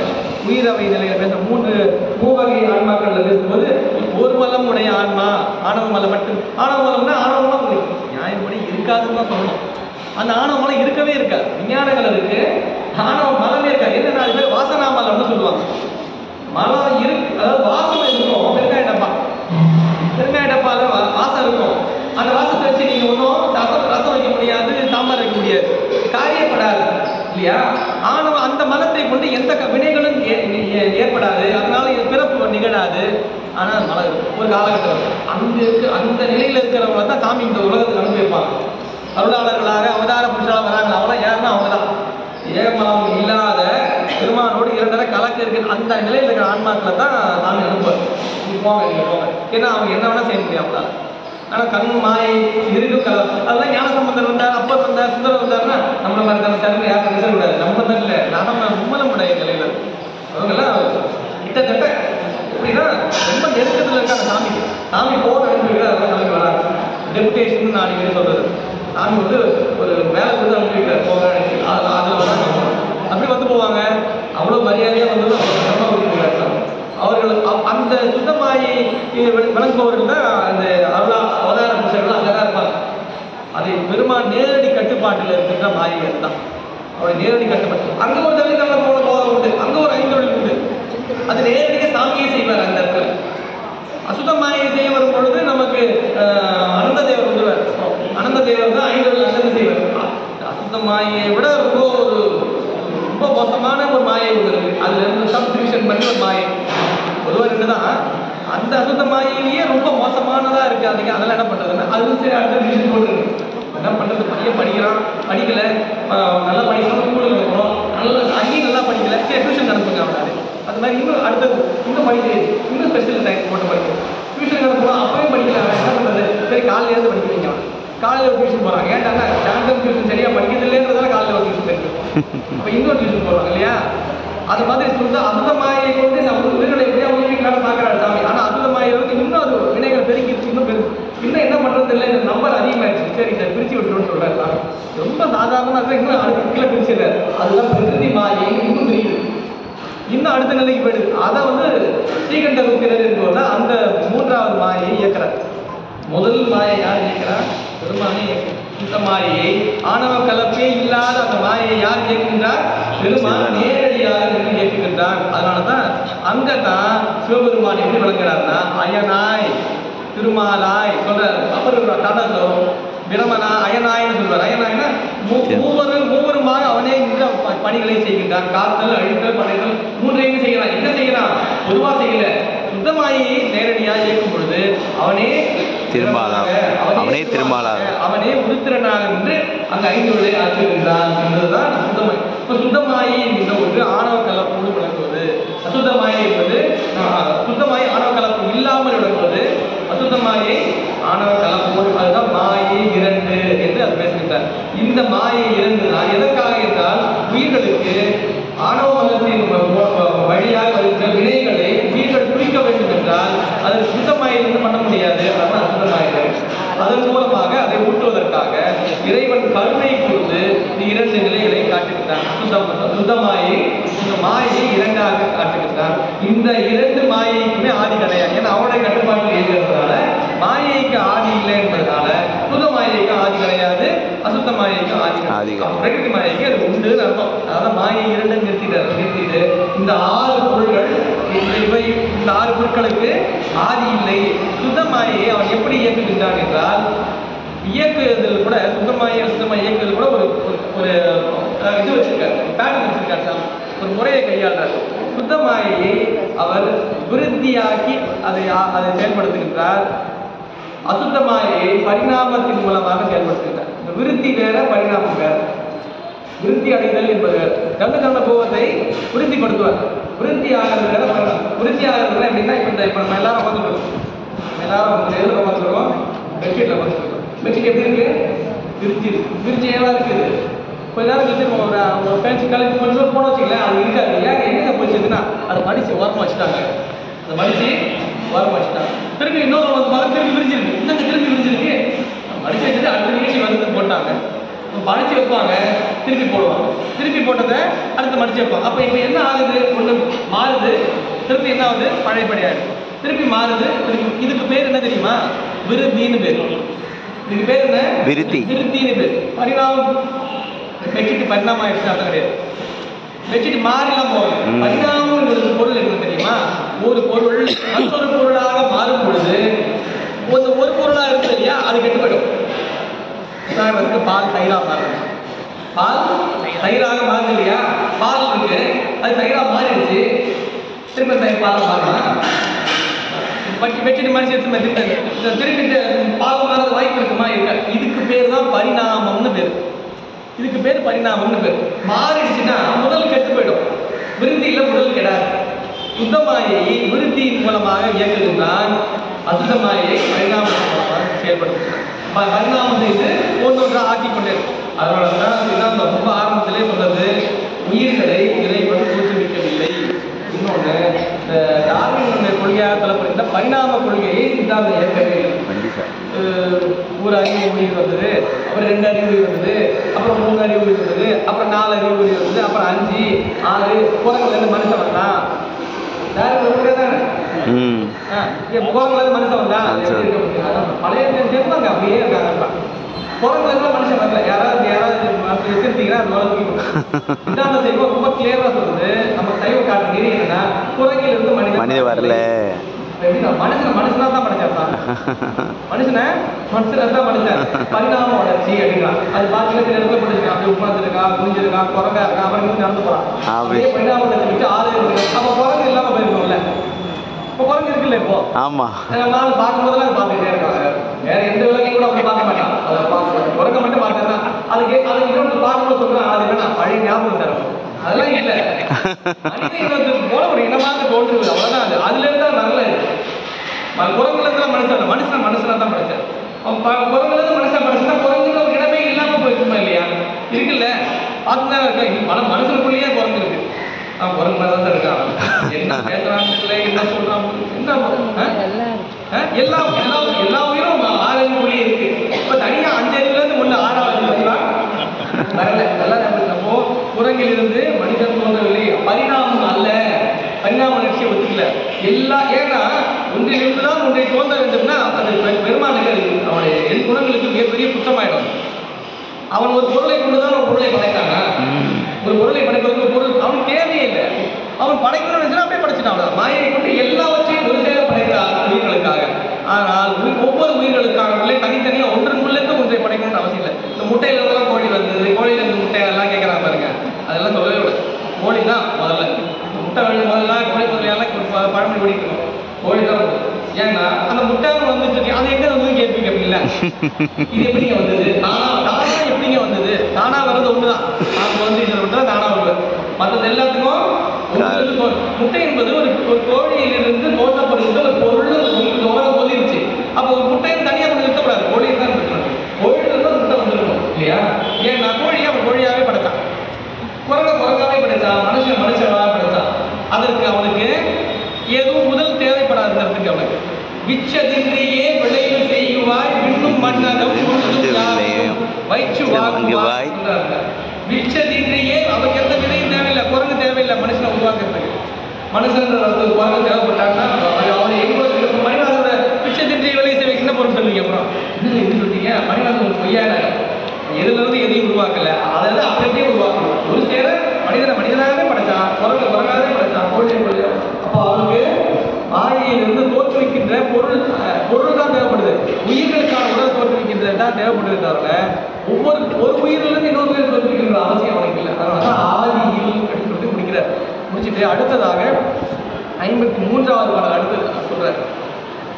செய்வானும் ரொம்ப முக்கியமான பாட்டு, மொத்த முக்கியமான பாட்டு. செய்வானும் செய்வினையும் சேர்வயனும் சேர்ப்பவனும் உய்வான் உளன் என்று உணர். பாட்டு ஏற்கனவே 3 சொல்லாம 3ஐயே அடுத்ததாக மாற்றி இன்னும் கொஞ்சம் எலாபரேட் பண்ணி நம்ம புரிஞ்சுக்கணுன்றதுக்காக 6ன்னு சொன்னார் இல்லையா? 6ஆ பிரிச்சு காட்டார். இங்க 4 இருக்குன்றாரு. 6 இருக்கு, அது உண்மைதான், நான் வழக்கமாக சொல்லிட்டேன். 3 தான் முதல்ல இருக்கு, அதையும் சொல்லிட்டேன். இருந்தாலும் நாம் எல்லாம் உய்வை பெறும் பொருட்டு இந்த உலகத்தில் 4 செயல்பட்டு கொண்டிருக்கிறது. 4 பொருள் உண்டு என்பதை ஒத்துக்கொண்டு அடித்தார். என்னென்ன? செய்வானும், ரொம்ப எளிமையான பாட்டு. செய்வானும் செய்வினையும் தேர் பயனும் உய்வான் உளன் என்று உணர். செய்வான்னா யாரு? ரொம்ப எளிமையான இந்த குரலுக்கு ரொம்ப எளிமையாக சொல்லல. செய்வான்னா நான். செய்வினையும் நாம் செய்கின்ற செயல் 2. சேர் பயனும் செயல் செஞ்ச முடிஞ்சிச்சா? அதுல ஒரு பயன் வரும் இல்லை? திருக்கோவிலுக்கு சென்று இறைவனை வழிபாடு செய்திருக்கிறோம், அது ஒரு பயன் வரும் இல்லையா? திருக்கோவில் சென்று இறைவனை வழிபாடு செய்திருக்கிற ஒரு பயன். கோயிலுக்கு போகலான்னு ஒருத்தர் நினைச்சிருப்பார், எதுக்கு கோயிலுக்கு போயிட்டு நாளைக்கு ஒரு ஞாயிற்று தானே இருக்கு, 4 ஞாயிற்று தான் போய் எல்லா ஞாயிற்றும் கோயில் ஒரு ஞாயிற்று டிவியில் புதுசாக படம் போட்டுருக்கான். அது இப்போதான் தரமாக நினைக்கிறேன். அப்புறம் கோயில் அந்த இடத்துல இருக்கும்போது அந்த அளவுக்கு பார்த்துக்கிட்டா போச்சு. பார்க்கலாம் நமக்கு என்ன தோணும்? இப்போ நாம தான் இந்த செய்வான் நம்ம என்ன பண்ணுவோம்? எனக்கு தான் அவர் சொல்லுவோம், டிவியில் அப்புறம் போட மாட்டேன், கோயில் அந்த நாளைக்கு கூட பார்க்கலாம் விட்டுருவோமா? இப்போ யாருக்கு என்னாச்சு? சொன்னார்ல, அவர் செஞ்சது என்னங்க? அந்த செய்வினையினால் வந்தது என்ன? அவருக்கு தீவனை. கோயிலுக்கு போவான்னு சொன்னீங்கன்னா செய்வேன், கோயிலுக்கு போயிட்டு வாங்க நீங்க சொன்னீங்கன்னா அது ஒரு வினை, அது நல்வினையா மாறும். இது யாரு கொடுப்பாங்க? இது யாரோ தரணும்ல. இதுக்கு பேர் தான் சேர் பயன்னு பேர். சேர்கின்ற பயன், செய்த வினையினால் சேர்வதுதான் பயன் இல்லையா? அது சேர்கின்ற பயன். அது யார் செய்யறாங்களோ அவங்க தான் சேர்க்கணும். அது ரொம்ப குறிப்பா போட்டேன், சேர் பயன், அது அவங்க தான் செய்யணும். அவங்க ரொம்ப கஷ்டப்பட்டாங்க. ஏன் சார் இவ்வளோ கஷ்டப்பட்டாங்க? அப்பா அவ்வளோ கெடுதல் செஞ்சா சார் பையன் இறந்து வைக்கிறாங்க சொல்றாங்கல்ல. பையன் அப்படிலாம் கிடையவே கிடையாது. வேலை கிடையாது, அதாவது பையனை அவன் தான் நகரணும், அவரோட பையனை அவருக்கு கெடுதல் செஞ்சாருன்றதால அது பையனை அனுபவிப்பானா, அது நீதியே இல்லை. அப்படி கிடையாது. அதான் சேர் பையன்ற அவருக்கு தான் பயன் சேரும். எந்த பிறகு இருந்தாலும் நீ தான் அனுபவிக்கணும், நாம தான் அனுபவிக்கிறாங்க. அவருக்கு நம்ம போறோம், நம்ம பையன் அனுபவிச்சு மக்கள் நம்ம இது வேண்டாது. அரசாட்சியான நான் பண்ண நீ பிடிச்சிக்கணும். நாம செஞ்ச வினைய நாம தான் அனுபவிக்க தெரியுமா? அது தனியாலாம் விட்டுவிக்கல. வினை என்பது ஜலம், ஆனவன் ஜலம் தானே, கர்மம் ஜலம் தானே, மாயை ஜலம் ஜலம் தானே, இப்போ வினையும் ஜலம் தானே. ஜலம் இது தானா போயிடும். இப்போ வினை நான் தான் வினை செய்கிறேன், செய்கிற வினை எனக்கு மட்டும் தெரியும். எங்கிட்ட ஒரு கொண்டு சேர்க்கணும்ல. அதை நான் தான் செஞ்சேன்றது எங்களுக்கு இந்த பிறவியில் இல்லை, இன்னொரு பிறவி கொண்டு சேர்க்கணும்ல. அதை சேர்க்கறது யாரு? அப்படி ஒருத்தர் வேணும். அவன் எப்படி இருக்கணும்? எல்லா பிறவிகளும் கடந்து வந்துகிட்டே இருப்பவனாக விளங்கணும். அவனுக்கு பேர் தான் என்ன? சேர்ப்பவன். இந்த சேர் பயனை சேர்ப்பவன் ஒருத்தர் இருக்கான்ல, அவன் எப்படி ஒவ்வொரு பிறவியா முடிச்சுட்டு போகும்போது அந்த பிறவி மறந்து போயிட்டே இருப்பான். அவன் செஞ்ச வினை அவன் ஒன்று சேர்க்கறது யாரு? ஒரு ஆள் வேணும்ல. சமணம் என்ன சொல்லுது? சமணம் வந்து வினையை ஒத்துக்குது, உயிரை ஒத்துக்குது சமணம். ஆனா கடவுளை ஒத்துக்கல. கடவுள் கிடையாது. உயிர் இருக்கா? துன்பங்கள்லாம் இருக்கா இல்லையா? இருக்கு, கண்டிப்பா வினைகள் தான் இருக்கு. நம்ம ஒத்துக்கல முதல்ல அனுபவிக்க இல்லைன்னு சொல்ல முடியாது. அப்ப நம்ம செய்யற வினைகள் நமக்கு எப்படி வந்து பெறும்? நமக்கு நாம் செய்யற வினைகள் நம்ம வந்து அடையணும்ல. எப்படி அடையணும்? அது ஒரு உதாரணம் தான். ஒரு மிகப்பெரிய ஒரு மைதானம், அந்த மைதானத்தில் பல 100 மாடுகள் மீண்டு கொண்டே இருக்கின்றன. 12 மாடுகள் மீண்டு கொண்டே இருக்கு. கண்டுக்குட்டி இருக்கு, பல கண்டுக்குட்டிகள். எந்த கண்டுக்குட்டி தன்னுடைய தாய் என்று கண்டுக்குட்டி தெரியுமா இல்லையா? ஒரு கண்டுக்குட்டி இருக்கு, தாய் பசு எது அந்த கண்டுக்குட்டி தெரியுமா? நமக்கு தான் எல்லாம் ப்ரௌனா இருக்கும், நம்மளுடைய எல்லாம் ஒரு மாதிரி கருப்பு கலராக இருக்கும், எல்லாம் வெள்ளை கலராக இருக்கும். எந்த வெள்ளையா கருப்போம், வெள்ளைக்கு வெள்ளையா மேட்ச் பண்றதா அப்படின்னு தெரியாது சரியா? எந்த கண்டுக்குட்டி தாய் பசு எது என்பதை நாம சொல்லணுமா? அது தெரியும். அதுக்கு ஓடி போயிட்டு அந்த தாய் பசு இல்லையா சொல்ல வேண்டாம் இல்லையா? சமணம் சொல்ற உதாரணம் தான். என்னன்னா அவரவர்களை அந்தந்த ஆன்மாவையே சென்றடையும். எப்படி என்றால் மிகப்பெரிய மைதானத்திலே பசுக்கள் மீண்டு கொண்டு இருக்கும் பொழுது அதனிடத்திலே பால் குடிக்க வேண்டும் என்பதற்காக, அதை நுகர்வதற்காக செல்கின்ற கன்றுகள் தானாகவே சென்று தாய் பசுவை சேர்த்து விடுவதைப் போல, சென்று விடுவதைப் போல வினைகளும் தானாக சென்று அது இன்னொரு முறை வரும். கடந்து இருக்கு அப்புறம் கடவுள் எங்க உங்களுக்கு வந்தாரு அப்படின்னு கேட்குறாங்க. நமக்கு கேட்கும்போது கரெக்டாக இருக்க மாட்டோம். ஆனால் உதாரணம் தப்பு. உதாரணம் சொல்லும்போது கொஞ்சம் லாஜிக்கலாக ஒரு உதாரணம் இல்லை. நம்ம உயிர் இருக்கு, உயிரை வினைகள் சென்று பற்றுகின்றன இவன் சொல்றான். பற்றுகின்ற உதாரணம் சொல்லும்போது உயிர் என்பது ஒரு அறுவடை பொருள், நாடு ஒரு அறுவடை பொருள். உயிர்களை சென்று பற்றுகின்ற வினைகள் என்பது ஜட பொருள்.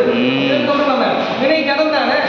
வினைக்குள்ள நம்ம டேட்டா பர்த்தை போட்டு வச்சிருக்கோம். டேட்டா பர்த்து, டேட்டா டெத்து, இதெல்லாம் அட்ரஸ்லாம் போட்டு வச்சிருக்கோம். வினைக்கு அதெல்லாம் ஒன்றும் கிடையாது. அது எங்கே வேணா எப்படி வேணா போகும். வினையை அதை நீக்குவதற்கு ஒருத்தர் வேணும். ஏன்னா அந்த ஜடம், நீங்க ஜடமா இருக்கிற ஒரு பொருளுக்கு கன்றுக்குட்டி எப்படி நீங்க உதாரணம் சொல்லுவீங்க? கன்றுக்குட்டி ஒரு அறுவடை பொருள், உயிர் பொருளாச்சு. ஜடம் தானாக போகுமா? ஜனம் தானா போகுது. மைக் இருக்குன்னா மைக் மூலமாக தான் இவ்வளோ பேருக்கு கேட்குது, இவ்வளோ பேர் கேட்குதுன்னா அறுவடை பொருள் சொல்ல முடியுமா? இல்லை, ஒரு அறுவடை பொருளுடைய இயக்கத்தில் இது இருக்கு. யாரோ ஒருத்தர் ஒரு கரண்ட் எல்லாம் கொடுத்து ஸ்டாண்டெல்லாம் எடுத்து வச்சு மைக்கு போட்டு எல்லாம் கொடுத்தாரு, மரங்களை எடுத்து வச்சாரு. அப்போ ஒரு அறுவடை பொருள் தான் செய்ய முடியும். ஒரு இயக்கத்திற்கு காரணமாக விளங்குவது, ஒரு இயக்கம்னா ஒரு செயலுக்கு காரணமாக விளங்குவது அறுவடை பொருளாகத்தான் இருக்கும். நம்ம முதல்ல என்ன பார்த்தோம்? முதல் பொருள்ல கருமம்னு பார்க்கும்போது முதல் காரணம் துணை காரணம் தான் பார்த்தோம். முதல் காரணத்தையும் துணை காரணத்தையும் கொண்டு ஒரு பொருளை காரியப்படுத்துவதற்கு ஒரு அறுவடை பொருள் தேவை இல்லையா? ஒரு அறுவடை பொருளால் தான் ஒரு துணை பொருளை இயக்க முடியும் இல்லையா? அது துணை காரணத்தையும் முதல் காரணத்தை கொண்டு இயக்க முடியும். அப்போ ஜடமாக இருக்கிற வினைகள் தானாக இருக்கிறது பற்றும் பற்றாதில்லை. அதை பற்ற செய்வதற்கு ஒரு அறுவடை பொருள் தேவை. அதைத்தான் நான் கடவுள். அதைத்தான் நாம் காரணனாகிய கடவுள் பயனை நுகர செய்ய வேண்டும். இந்த பயனை இவர் நுகர வேண்டும், இந்த பயனை அவர் நுகர வேண்டும். சரியா நம்ம வீட்டுக்கு போட்டோம்னா, வீட்டுக்கு போகும்போது நானும் எங்க மறையங்க 2 பேர் போறோம்.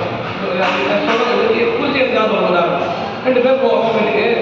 போகும்போது உட்காந்துட்டு இருக்கோம். அவங்க வீட்டில் ஒரு இருக்காங்க, ஐயா மறைய அவங்க இருக்காங்க, பிரபா இருக்காங்க, அவங்க காப்பி கொடுக்குறாங்க. எங்கள் அம்மா அதை வச்சுங்களேன், எங்கள் ஐயா அப்படி தான் போய் வந்தோன்னா அவங்க 2 டம்ளர் காப்பி எடுத்துருக்காங்க. சரி, கொஞ்சம் பெரிய வந்துருக்காங்க, வெள்ளி டம்ளரில் காப்பி எடுத்து வரலான்னு சொல்லிட்டு நல்லா பெரிய வெள்ளி டம்ளரில் காப்பி எடுத்து வந்துருக்காங்க.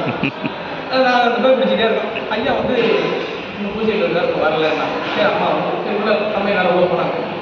ஒரு ஃபோன் வந்துருச்சு எனக்கு. ஃபோன் வந்தோடனே எங்கள் வேலை எடுத்து வெளில போயிட்டார். ஃபோன் எடுத்து போயிட்டார். இப்போ நான் மட்டும் தாங்க இருக்கேன். நான் மட்டும் தான் இருக்கேன். 2 வெள்ளி டம்ளர் இருக்கு. பார்த்தீங்கன்னா வந்து பார்க்குறாங்க. ஐயா பார்ப்பாங்க, ஐயா பார்த்தா கிளம்பி போயிட்டு வராங்க. போயிட்டு வந்து அம்மா பார்த்தீங்கன்னா ஒரே ஒரு டம்ளர் தான் இருக்கு. ஒரு டம்ளர் காணுங்க. என்ன ஆயிருக்கும் யோசிக்கிறாங்க. சும்மா விளையாடி சொன்னேன்.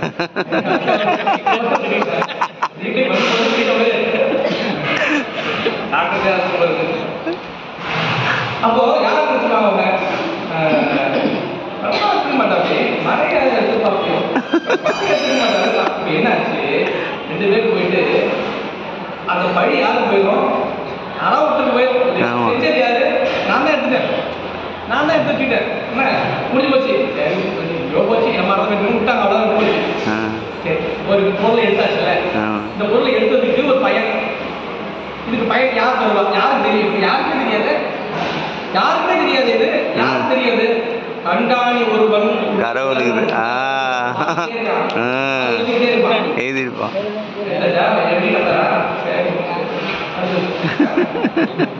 எழுதும் கணக்கு எடுத்தது எப்பன்னு பார்த்தா எடுத்தது வந்து 1995. அப்புறம் முடிஞ்சது பார்த்தா 2045. வெள்ளி டம்ளர் என்ன ஆச்சு? வெள்ளி டம்ளர் வாங்கலாம் கணக்குல அவர் எடுக்கப்பட்டவருக்கு வீட்டுக்கு கொண்டு. அப்புறம் அங்கே நீங்க சரி திருமணம் வேலை நடக்குது. அவர் இவ்வளோ கொடுத்துருங்க, பெரிய சீர் வந்து ஏகப்பட்டதை பார்த்தா மொத்தத்தை எடுத்து போயிடும். அவன் தான் யோசிப்பான், நம்ம இவ்வளோ கஷ்டப்பட்டு சம்பாதிக்கிறோம், மாப்பிள்ளைன்ற பேரில் ஒருத்தர் தான் மொத்தத்துக்கு எப்படித்தான் இதெல்லாம் இருந்தவங்க இல்லை. அப்படி இல்லை, அப்போ எங்கேயோ வெள்ளி டம்ளர் போயிடுச்சு. வெள்ளி டம்ளரை எங்கேயோ எடுத்தது காரணமா என்ன ஆச்சு? மொத்தத்தையும் நமக்கு ஒரு எடுத்துட்டு போறதுக்கு இன்னொருத்தர் வருவான். யாருக்கு தெரியும்? எனக்கு தெரியுமா?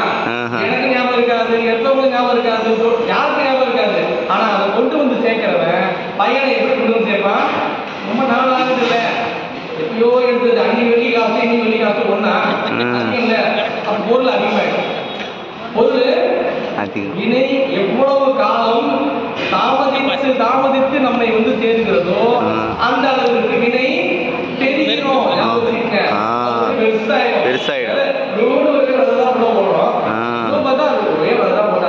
அப்படியே ஒரு செடி முளைச்சு அப்படியே பூ பூத்து ஒரே ஒரு மாம்பழம் கொடுக்கும். அது மாம்பழம் மட்டும்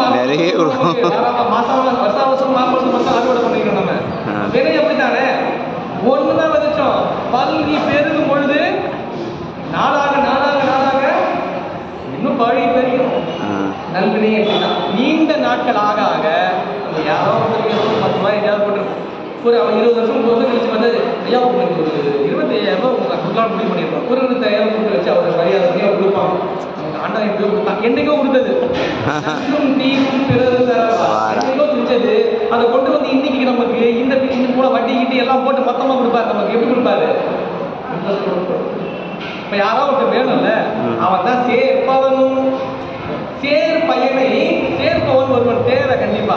இல்லைன்னா இவன் இல்லை அவனுக்கு போயிருமா, அவனுக்கு தெரியாம போயிரும்ல. ஒரு பெரிய கணக்கு, இந்த கணக்கு அவனுக்கிட்ட மட்டும்தான் இருக்கு. எல்லா கடவுளுடைய கணக்கு அவன்கிட்ட தான் இருக்கு. அதனாலதான் மொத்தம் இந்த பிறவி கணக்கு முதல் வேற யார்ட்டும் எழுத இல்லை. இல்லை ஏதாவது குளவழி ஆயிடும்ன்றதுக்காக அதை நான் சாமியை எழுதுறேன். எழுதும் கீழ் கணக்கு கணக்கு அது அவருக்கு மட்டும் தான் தெரியும். எதுக்கு எது என்னதுக்கு எது மாற்றி கொடுப்போம், என்ன போவோம், என்ன செய்யணும். மணிவாசர் அதை தெரிஞ்சு கேட்கிறாரு. எல்லாம் உங்களுக்கு மட்டும்தான் தெரியும், வேற யாருக்குமே தெரியாது. இந்த கணக்கு வழக்கு போகிறதுலாம் வேற யாருக்காவது தெரிஞ்சு அவங்ககிட்டயாவது கேட்டு அட்ஜஸ்ட் பண்ணலாம். இது மொத்தம் உங்களுக்கு மட்டும் தான் தெரியும். அப்படியே ஒன்றும் இல்லாமல் 0வா கேட்டீங்கன்னா யாரும் உங்களை கேட்க போறா? யாரும் உங்களை கேட்க போறா? வந்து யாரும் கேட்க மாட்டாங்களே. இதில் சொல்லுவார் பாருங்க, குழைத்த பத்தில் சொல்லுவார். என்னது 3வது பாடலாக குழைத்த பத்தில் ஒன்றும் போதா நாயேனை உய்ய கொண்ட நீங்கள் இன்றி கொடுத்தோதான் ஏழை குற்றங்கள் குணமாம் என்றால் நீ கொண்டால் என்றால் கெட்டது குணமா? அது ஒன்றும் இல்லப்பா சேர்க்கும்.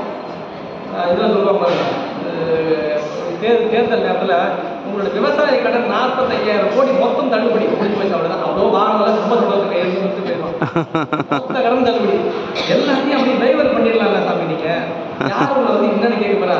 குன்றே அணைய குற்றங்கள் குணமாம் என்றே நீ கொண்டாய் என்றான் கெட்டது என்னதான் இருக்கு மொத்தமா எடுக்கல சாமி கேட்கிறேன். என்றான் கெட்டது இறங்கிக்கிட ஒரே நாளில் போயிடலாம் சாமி. கணக்கு வேற யார்கிட்டே இருந்தாலும் அவர்கிட்ட போய் கேட்கணும், இவர்கிட்ட கேட்கணும், 4 பேரையும் அட்ஜஸ்ட் பண்ணணும், ஓகே பண்ணணும் இருக்கோம். எல்லாமே உங்ககிட்ட தானே சாமி இருக்கு. அவர் முழுவதும் தன்னை எப்படி சொல்றாரு பாருங்க. எல்லாமே அவர்கிட்ட தானே எதுவும் பண்ணிக்கிறீங்களே. பட் ஆனா அவன் நடுநிலையான எல்லா உயிர்களையும் ஒரு சேர கருதுபவன் என்பதனால் நடுநிலையிலும் செயல்படுத்துகின்றார். அதை சொல்றார். செய்வானும் சேர்ப்பவனும் சொல்றார். உய்வான் உளன், இந்த சேர்ப்பவன் இருக்கானே அவன் தான் நம்மை உய்வடைய செய்பவன். உய்வான் உளன் என்று உணர். அப்படி ஒருவன் இருக்கின்றான்னு தெரிஞ்சுக்கோ அப்படின்றார். ஏன்னா அறியும் நெறியில நாம் வளர்ந்துக்கிட்டே போகிறோம், தெரிஞ்சுக்கிட்டே போகிறோம், விரிவடைந்துக்கிட்டே போகிறோம்னா நாமளே அதை தெரிஞ்சுக்கிட்டோம்னு அர்த்தம் கிடையாது. நாம் தெரியும்படி நம்மை ஒருவன் தெரியப்படுத்தி கொண்டிருக்கின்றான். சேர்ப்பவன்.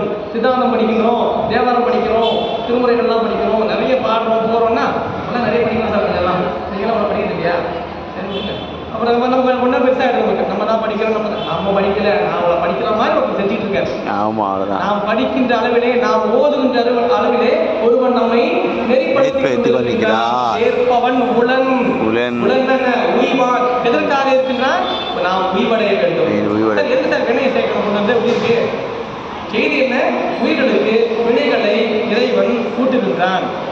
செய்வானும் சேர்ப்பயனும் சேர்ப்பயனும் சேர்ப்பவனும் இறைவன் உயிர்களுக்கு அதன் உயிர்களுடைய வினைகளுடைய பயனை அதற்கு கூட்டுகின்றான்.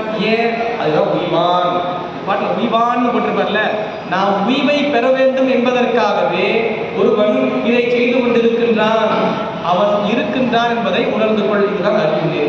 அதான் அறிவு நெறியில பதிவுகிறார். இது நான் இந்த பாடலை இவருக்கு முன்னாடி நமக்கு இன்னொன்று சொல்றேன். சேக்கிழார் பெருமாள் சொல்றார். சாக்கிய நாயனார் புராணத்துல சேக்கிழார் குறிப்பிடார். வேற எங்கேயுமே இல்லை.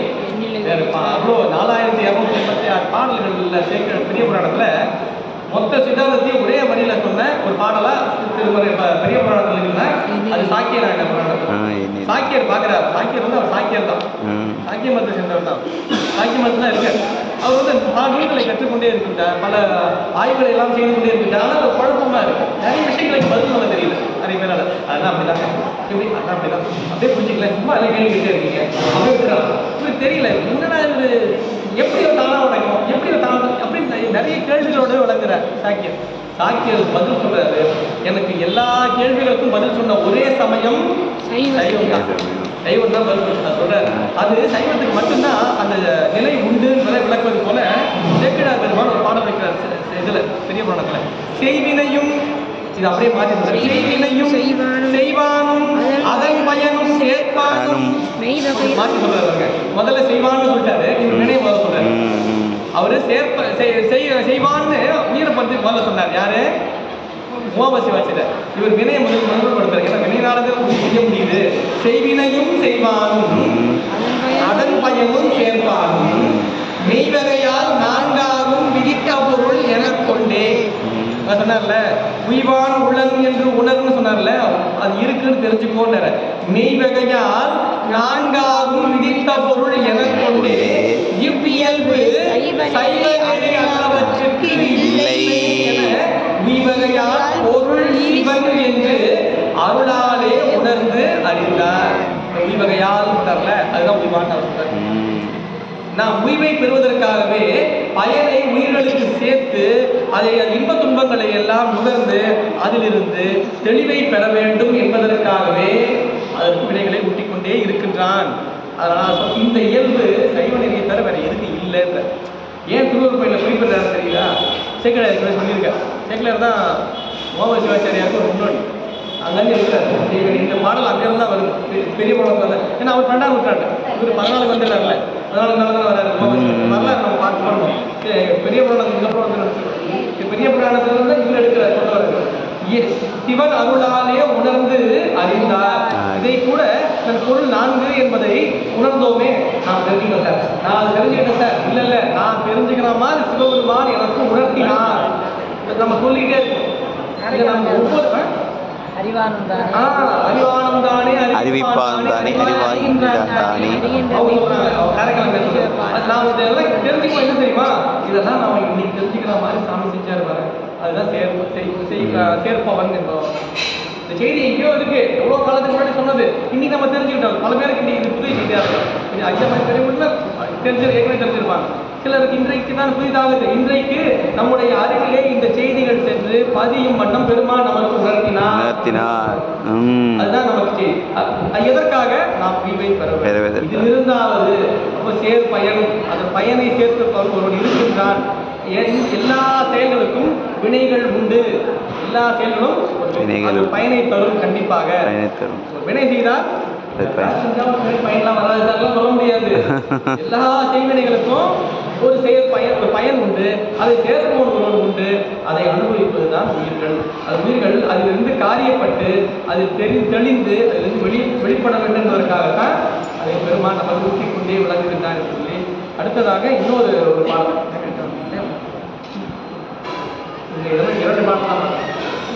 2 பாடல்களும் நாம் இவ்வளவு விரிவாக நம்ம தெரிந்து கொள்ள வேண்டியது என்பதற்காகத்தான்.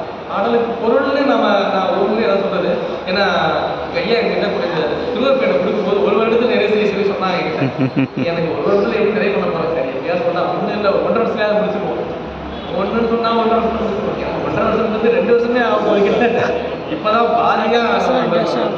ஏன்னா தொடர்ந்து கலந்து கொண்டிருக்கின்ற பெருமக்கள் நிறைய பேர் பார்க்குறாங்க. தொடர்ந்து கலந்து அவர்கள் எல்லோருக்குமே தெரியும் எவ்வளோ தூரம் நாம சிந்திச்சுக்கிட்டு இருக்கோம். ஆழ்ந்து நாம் மேம்போக சிந்திக்கும் பொழுது சிந்தித்ததே ஞாபகம் இருக்காது.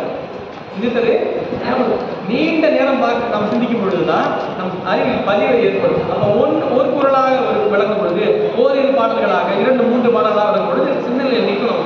வீட்டுக்கு போகும்போது, பஸ்ஸில் உட்காந்துட்டு போது, வீட்டில் நம்ம என்ன பண்ணோம், செய்திகளை சிந்திப்போம். இல்லைன்னா என்ன ஆகும் தெரியுமா, எல்லோருக்குமே கிடைத்திருக்கின்ற மிகப்பெரிய ஒரு மரம் என்ன தெரியுமா, மறதி.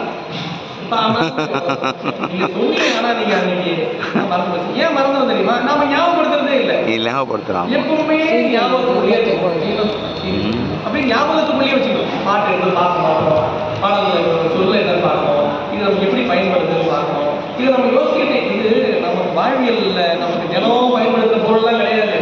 சுத்தமாய் எங்களுக்கெல்லாம் எப்படின்னா மாசம் 25 ஆண்டு பேசிக்கிட்டே இருக்கிறதால ஞாபகம் வச்சிருக்கோம் நாங்கள். நம்ம எல்லாரும் ஞாபகம் வச்சுக்கணும். ஏன்னா பழகணும் இல்லையா அதை. அப்போ என்ன பண்ணணும், பேசணும். யார்கிட்ட சொல்லணும், அவங்களாம் கேட்க மாட்டாங்க சார். கேட்கலாம் சொல்லணும். நான் வந்து எனக்கு இருக்கிற இயல்பு, என்னோட இயல்பு ஏதோ படிக்கிறேன், படிக்கிறேன், ஏதோ புத்தகம் கற்றுக்கிட்டு எனக்கு அந்த இது தெரிஞ்சுக்கணும். எப்படி ஷார்ட்கட்டில் பண்ணிடலாம், எப்படி ஈஸியாக முடிச்சிடலாம், ஒரு புது தெரிஞ்சிடும். தெரிஞ்சோட என்ன பண்ண தெரியுமா, போய் 10 பேர் சொல்லி கொடுத்துருவோம்.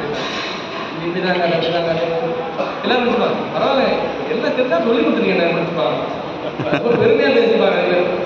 எல்லாம் சில பேர் சொல்லி தர மாட்டாங்கல்ல, எப்படி சீக்கிரமா பண்றது ஒரு வேலைன்றதை எதுக்கு அப்படி 1/2 மணி நேரம் பண்ற வேலையை 5 நிமிஷம் முடிச்சிருது எப்படி நான் தெரிஞ்சுட்டு இருப்பேன். அதை தெரிஞ்சுட்டு அவனை சொல்லி கொடுத்துருவோம். போயிட்டு எல்லாரும் நினைச்சிட்டு இருப்பாங்க, எல்லாரும் சொல்லி கொடுக்காதவங்க நினைச்சுப்பாங்க. பொதுவா வெளியே தெரியுது. உண்மை என்ன தெரியுமா, 10 பேர் சொல்லி கொடுத்தாலும் எனக்கு மறக்காது. 10 பேருக்கு நான் சொல்லிடுறதுனால மறக்காது. ஒரு விஷயத்தை நாம செய்யறது போது நான் ஞாபகம் வச்சுக்கணும்னா அதை நான் சொல்லிட்டீங்கன்னு வச்சுங்களேன், பேசிட்டீங்கன்னு வச்சுங்களேன், அது என்ன இருக்கும், மறக்காது, நமக்கு ஞாபகம் அப்போ ஞாபகத்திலேயே வச்சுக்கணும். இதிலேயே வச்சுக்கணும். அப்போ என்ன பண்ணணும், அந்த பேசிட்டு அந்த மாதிரி இருக்கும்போதே பேசணும் இல்லையா, வழிபாடு. அந்த மாதிரி திருக்கூட்டத்தோட வேளாண் இது போன்ற திருக்கூட்டங்களோடு விளங்கும் பொழுதுதான் அந்த நெறியில் நின்று நம்மால் வழிபாடுகளை ஆற்ற முடியும். அறியும் நெறியை முழுமையாக அறிய முடியும். திருவருளின் பயனை முழுமையாக உணர முடியும் சொல்லி நல்ல வாய்ப்பை எளியனுக்கு நல்கி இந்த நன்னெறியிலே ஒவ்வொரு மாதம் ஆட்சிப்படுத்திக் கொண்டே இருக்கக்கூடிய அருகுநாதர் ஐயா அவருடைய பொன்னாட்டுகளையும் இருந்து கேட்ட ஐயார் பெருமக்களான பொன்னாட்டுகளையும் நம்முடைய தெய்வ சித்தாந்த இலக்கியத்தினுடைய ஏற்குழு உறுப்பினர் ராமலஞ்சன் மக்கள், நிர்வாக பெருமக்கள், இந்த திருத்தலத்தினுடைய சிவாச்சாரியார் பெருமக்கள், நான் நினச்சிட்டு இந்த ஐயா சொன்னாங்க கரெக்டாக. பல தலங்களில் பூஜை பண்ணும்போது கடற்கடை முடிச்சுக்கணும். அது ரொம்ப பொறுமையாக இருந்து பண்ணாங்க. அவங்களுக்கு அதாவது ஒரு தளத்துக்கு வரும்போது அவங்களுக்கு என்னென்ன நம்ம நியமங்களாக செய்ய வேண்டிய மாதிரி அதெல்லாம் போன கடந்தவர்களும் நான் மாற்றினேன். அவங்க வந்து அதில் செஞ்சாங்க. திருத்தலத்தினுடைய சிவாச்சாரியர்கள் திருத்தலத்தினுடைய மேம்பாட்டுக்கு மிகவும் முக்கியமானவர்கள். தளம் மேம்பட்டு கொண்டே வருதுன்னா அவங்க முழுமையாக தன்னை அர்ப்பணித்து செயல்படுகிறார்கள். அவர்களோட புதுக்கோயில் ஊழியர்கள், நிர்வாகத்திற்கு அனைத்து பெருமக்களுக்கும் நன்றி வணக்கத்தை சொல்லி தோடையிலே அந்த உரையை நிறைவு செய்கின்றேன். நன்றி வணக்கம். திருச்சிற்றம்பலம். காவாய் கனகத்திரளே போற்றி, மலையானே போற்றி போற்றி.